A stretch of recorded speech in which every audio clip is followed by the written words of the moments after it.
ganda, napaka-uwi mo, putang ina ka, mayabang ka pa.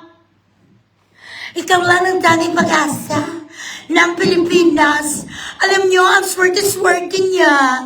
Napagandit ng mga taga-naga. Dapat iparanas din sa Pilipinas ang mga naranasan ngayong naga. Ano ba nangyayari sa naga? Umulan pa doon ng mana from heaven? Kailan umulan ng pera? Di puta kag ano? Silver, gold, copper doon sa naga. Kailan naging libre bilat sing Iloy ang bigas kag isda sa naga? Ang uwi mo. Pariyo kayo puti-uwi mo lang ning-ning. You have to remember, actresses and actors, not everyone, but most of you, you do not carry or hold the influence that you used to have before. You do not have the persuasions that you used to have before. A lot of people got disappointed because of your hypocrisy. A lot of people got disappointed because of your being plastic. Ang mga anak nyo, mga tinatago nyo sa pagkadalaga, ang mga bastardo nyo, hindi nyo maamin-amin sa publiko na totoo nyo tong anak. Anak sang asawa nyo, nga politiko, binuntis ang sekretarya.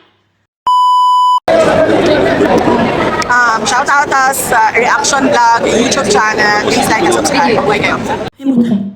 Hindi ako natatakot sa Malacanang. BBM is open to file a case against me. NBI doesn't. If ever I'm going to have a case or whatever in the Philippines, my complainant would be the president of the Philippines, and that is going to make me an overnight star. Hindi pwede yung NBI magkaso sa akin. Bakit inano ko ba ang mga supot nilang titi? Hindi ko naman illegally chupak. So, if I am going to have cyber libel or illegal publication case, just like Jay Sonsa, they have to make sure that the complainant is going to be the president of the Philippines, and that is oppression of speech. I am being oppressed by the president and Malacanang and the government, and I am proud, very proud talaga ako. Hindi ako natatakot. BBM, nasa ospital ka dyan ngayon sa Jensen. May nakapagsabi sa akin na Tunibert, I don't know. It needs to be confirmed. Na-hospital ka na naman daw ulit, andyan ka sa Jensen. Namigay ka ng mga bigas na alam mo naman ang immune system mo, mababa. Ang immune system ng iyong body double. So, ang body double is also sick. Share the live, share the live. Ako bang tinakot nila sa mga kaso, ibilat sa Iloy. Punta kayo dito, ma'am, sir, para dito tayo mag-jamming sa t-shirt to. Sahara Desert. You're welcome. Share the live, share the live. Ining kabayo, ining petrang kabayo. Walang pikunanay, ha? Basta mag-akusar-akusar kayo. Ang sa akin niya, facts lang ang mong kabayo kay Petra. Akala mo naman kung sino nga moral. Bilat sing Iloy, pahiram naman ang inyong mayor ng naga. Sabi sang kabayo hanggang ngayon, sa dami sang pera mo, hindi ka pa rin gumaganda. Pahiram naman, ikaw lang pag-asa sa Pilipinas nila, chilay. Bakit ano ba nangyayari ngayon sa naga? Nag-gold ang inyong tubig dyan? Ano ngayon nangyayari? Debt-free? Lahat ng mga tao sa naga may trabaho? Lahat ng mga tao sa naga may posisyon? Ano ngayon ang bigas nyo dyan? Bulawan? Ginto? Kauwi ni ka ikaw blabais ganda, napaka-uwi mo, putang ina ka, mayabang ka pa. Ikaw lang ang tanging pag-asa ng Pilipinas. Alam nyo, ang swerte-swerte niya. Napagandit ng mga taga-naga. Dapat iparanas din sa Pilipinas ang mga naranasan ngayong naga. Ano ba nangyayari sa naga? Umulan pa doon ng mana from heaven? Kailan umulan ng pera? Di puta kag ano? Silver, gold, copper doon sa naga. Kailan naging libre bilat sing Iloy ang bigas kag isda sa naga? Ang uwi mo. Pariyo kayo puti-uwi mo lang ning-ning. You have to remember, actresses and actors, not everyone, but most of you, you do not carry or hold the influence that you used to have before. You do not have the persuasions that you used to have before. A lot of people got disappointed because of your hypocrisy. A lot of people got disappointed because of your being plastic. Ang mga anak nyo, mga tinatago nyo sa pagkadalaga, ang mga bastardo nyo, hindi nyo maamin-amin sa publiko na totoo nyo tong anak. Anak sang asawa nyo, nga politiko, binuntis ang sekretarya. Tapos sinasabi nyo lang adopted. Sino ngayon sa atin ang hipokrita? Magkatsalito sulis naman ni si bituin mo lang ningning siyawe. Eleni, sana you would reconsider na magtakbo ka bilang presidente ng Pilipinas dahil ikaw lang ang magkabigay ng pag-asa sa bayan natin. Kayo kasi, sinabi niya sa inyo na butuhin niyo ang asawa ko. Pero hindi niyo binuto ang asawa ko, ang sige ko. Kaya ngayon ito nangyayari sa ating bansa. Ubus na ako. I was never your wife. I was never your partner. I was never your partner. You're right. I'm just your wife. Yes, tama ka. I was never your partner. I'm just your wife. Pak! Ganon.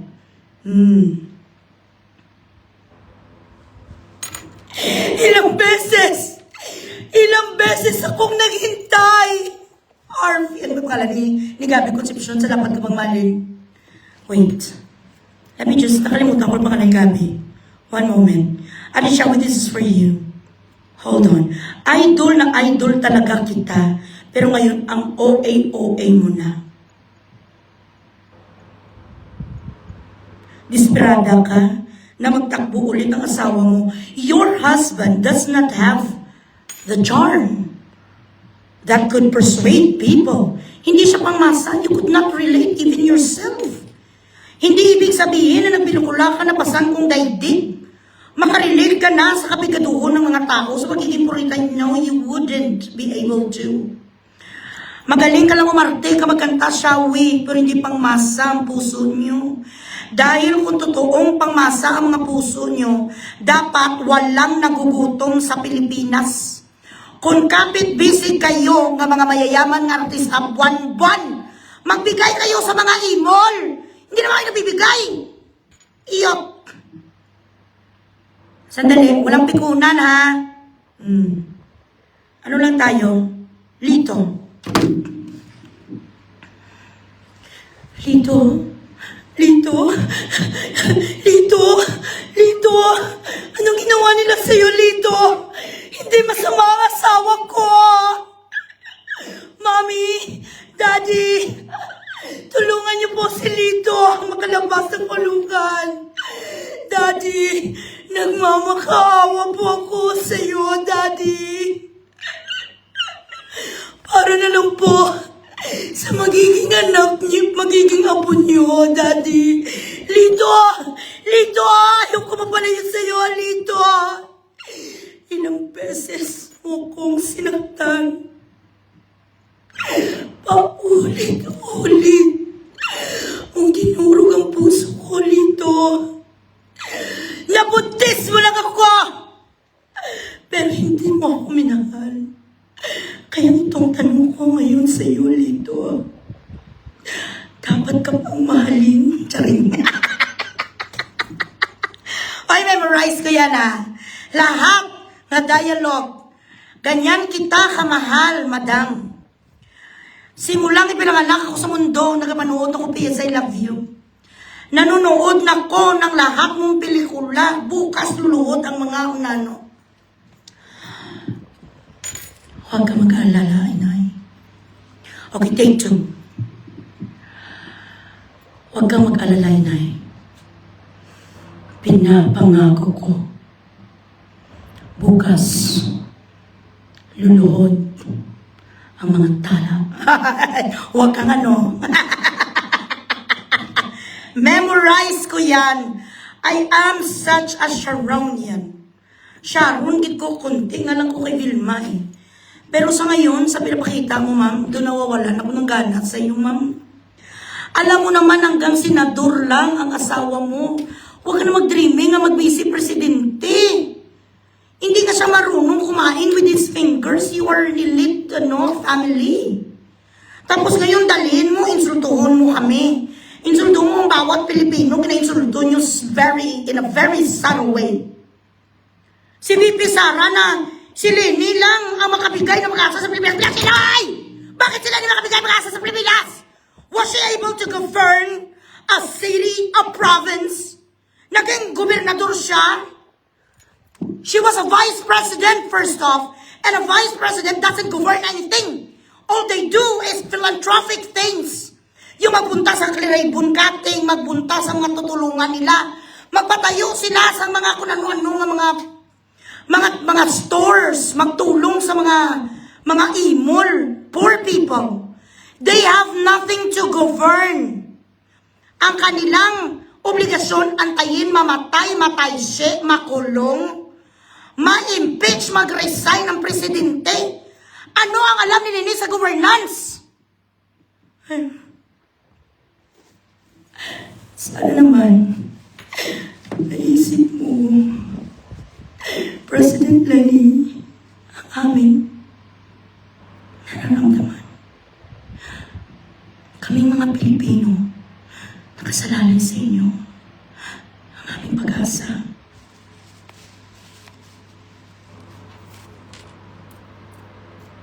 Yan. Sana, i-reconsider nyo tumakbo bilang presidente because kayo lang ang magbibigay sa amin ng kaligayahan sa Pilipinas.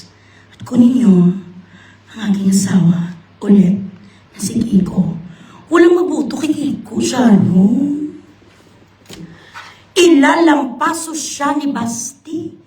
Kahit ako na lang magpatakbo, Vice President, hindi siya manalo sa akin. Share the live, share the live. Tamaan ka okay sa mga yudiputa. Dusiling mo pala kung ano na ginawa ni Lenny. Ano na ba ang kanyang ambag sa Naga? Anong nabago doon, Vice? Sira ka mga kabayo, ka na meron ka mga moral. Wala mga kami ka-question sa preference mo. Nga gininsulto mo ang simbahan katoliko.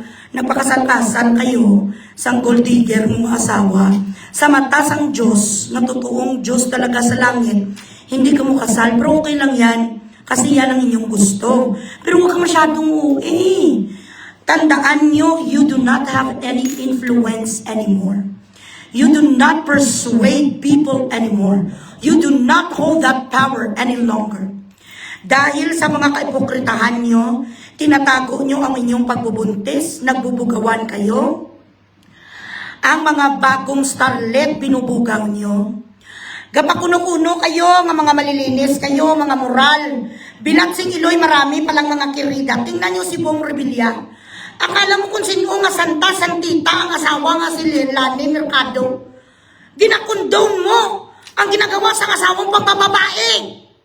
Okay ka lang okay, ganyan talaga. Damayan niya pang mga Pilipina. Ganyan talaga kapag asawa. Huwag niyong iwanan ng asawa yung kanilang business, magpambabae. Ikaw lang yung magmarter. Tulungan niya pang mga Pilipino, mga Pilipina, magagahon sa mga asawa. Ikaw lang ang nagstay sa gago mong asawa. Kaya yan ngayon, no? Magsiserve na ng life sentence ang asawa mong si Bong. Ang kanyang pagnanakaw isang beses being accused of someone who plunders money and who is practicing malversations of public funds. Parang mag-doubt ka pa, okay, baka na-accuse lang siya. Wrongfully accused. 2-3 beses, ma'am. Hindi na naya, ma'am, ka-deny. Sa ilang beses ang asawa mo nakulong. The same shit, different day. You do not have the right to give justice to whatever you've done to you as a philanderer. Being an infidel, nakakaya wala. Gusto niya kaya lang ang mga asawa daw, ako, I forgive. Kaya dito pa rin kami after 30 years, ikaw lang, ma'am. Ikaw lang pakagaga sa mga asawa niyo, nga mga bilatsing iloy lahat, nga mga pik-pik dyan. Sa showbiz, kinakain at kinakantot. Ang sa inyo kasi, habang umuwi sa inyo, okay lang. Kahit uwian kayo ng sibilis, uwian kayo ng tulo, uwian kayo sa iba-ibang mga gunoriya, okay lang. So right now, no matter how hard you try to convince us, wala naniniwala na sa inyo kay kayo pa ang nagnalo sa mamas. Kahit si Catherine Bernardo pa ang mag-endorso kay Lene, hindi aabot sa 32 milyon. Bakit? Numero 1, mga plastic si Catherine. Charito Solis, akala mo doon may mga relasyon, they try to insinuate na may mga relasyon sila ni Alden, tapos after bilatsing iloy, kung nakuha ang kanilang box office, do hindi yun naklala si Alden. Hindi mo lang pinagbigyan ang mga fans na kahit 6 months. 1 year na maglandian muna sila ni Alden, ganon kayo ka mga plastic. So kahit mag-endorso pa kayo, sa sinong mga maging presidente kay Lene, magsabay-sabay pa kayong lahat, hindi siya manalo. Hanggang 15 milyon lang ang kaya ng powers nyo. Sino lang sa inyo? Ang in-endorse mo ba is ganda? May nanalo ba? Sino ang in-endorse mo noon? Lahat po diamond, backstroke. Sino ang kandidato na ikaw ang nagtaas ng kamay na nanalo? Sige nga. Abe? Ang inyo ay pa-Gcash, guys.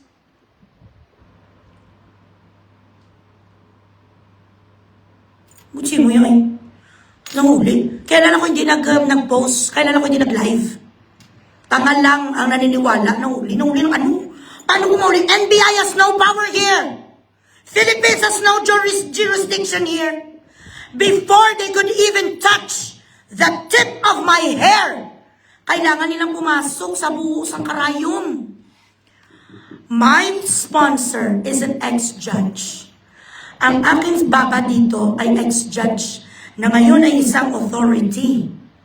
Isa siya sa mga PSG dito. You think makapurma sa akin dito si Matibag? Si Matibag na hindi nanalo, counselor sa lugar nila ng kanyang asawa. Saan yun? Sa Laguna ba yun? I don't know. Sino si Matibag? Nga nag-threat sa isang ordinaryong Pilipino. Pag ako napatay sa'yo, walang ebidensya. Ganon, uy Matibag.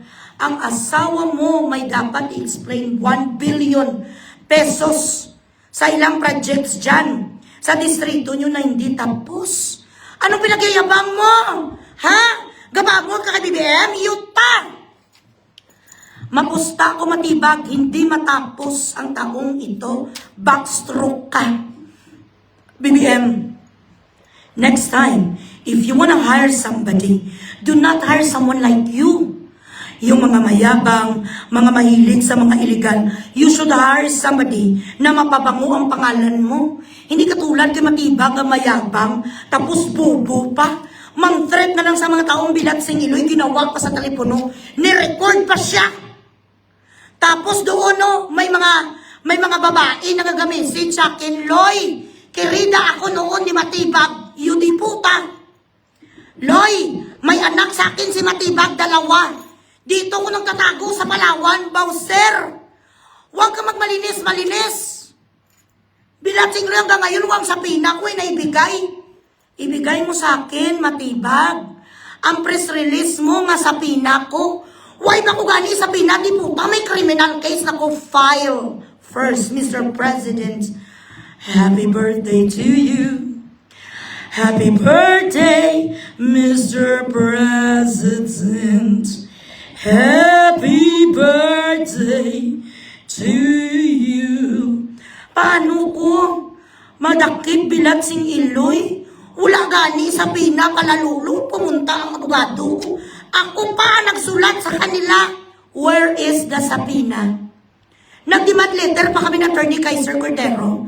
The Law Office of Attorney Kaiser Cordero and Associates, 5 solicitors went to NBI. Sana nga sabihin na ni Bugres, G.K. Avelino, aka Eloy Bugres, wala kayong may bigay. Hindi ako natatakot sa katulad mo na palakantot ka. 3 ka babae na message sa akin, kabit mo, matibag. Ang asawa ko, sa masakit ng tiyan, buntis, sino dun? Ang legal or illegal?